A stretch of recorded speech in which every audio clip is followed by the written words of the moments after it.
Film ini menceritakan tentang perseteruan antara sekelompok murid SMA dengan seorang polisi lokal. Cerita pada film ini berlatar di sebuah kota kecil bernama Yamagata pada tahun 1979. 日本に起こった三大事件インベーダーゲームの Kita flashback dulu, di mana penyebab perseteruan mereka dimulai.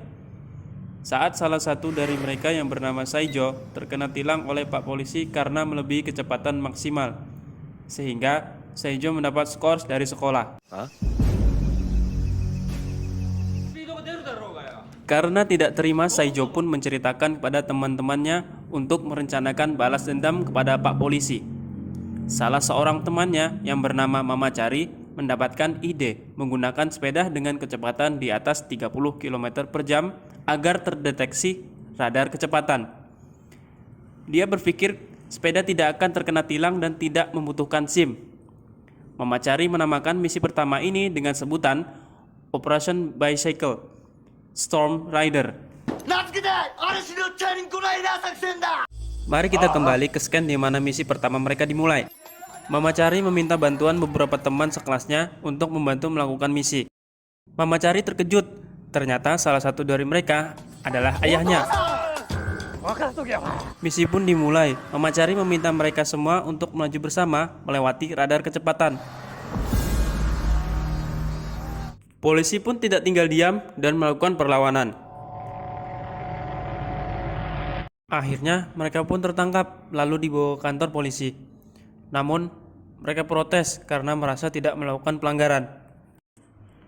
Tiba-tiba guru mereka datang dan satu persatu dari mereka mendapatkan bau mentah. Guru pun meminta maaf atas perilaku murid-muridnya. Polisi menjelaskan karena menurut peraturan sepeda itu juga kendaraan dan tidak dibenarkan ngebut ketika mengendarainya. それからどうした Setelah kegagalan misi pertama, mereka pun menyusun strategi yang kedua, yaitu membawa barang yang berbahan metal tetapi dengan berjalan kaki melewati radar kecepatan. Mereka menamai strategi ini Operation Metal Storm. 次は鉄の嵐作戦だ Misi kedua pun dimulai. Mereka berbondong-bondong membawa peralatan yang mengandung metal dan berjalan melewati radar kecepatan. Strategi ini mampu membuat Pak Polisi kesal dan mengejar mereka. Salah seorang dari mereka, yaitu Mama Cari, tertangkap dan diborgol di tiang listrik untuk sementara. Seorang anak kecil yang bernama Mika-chan mencoba membantu Mama Cari melepas borgol. Bukannya lepas, borgol tersebut malah semakin kencang. Akhirnya mereka kembali ke kantor polisi, sama seperti sebelumnya, dan mendapat tamparan dari guru mereka. Tapi kali ini, malah sang guru yang merasa kesakitan.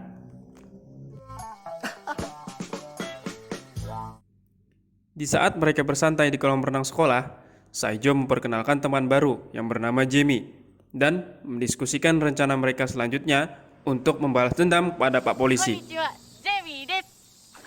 Tiba-tiba datang seorang gadis berdada besar bernama Kazumi yang sejak lama menaruh rasa pada Mama Cari. からチョコをもらったが Malam itu, saat Pak Polisi sedang asik nyapuin lantai, Mama Cari, Saijo, dan teman-teman lewat mengendarai sepeda berboncengan. Menurut peraturan di Jepang, bersepeda berboncengan tidak diperbolehkan. Pak Polisi pun mengejar mereka. Di tengah-tengah pengejaran, Saijo dan teman-teman melancarkan serangan dengan menggunakan kembang api yang ditujukan pada Pak Polisi. Dan pada akhirnya, mereka pun kembali ke kantor polisi.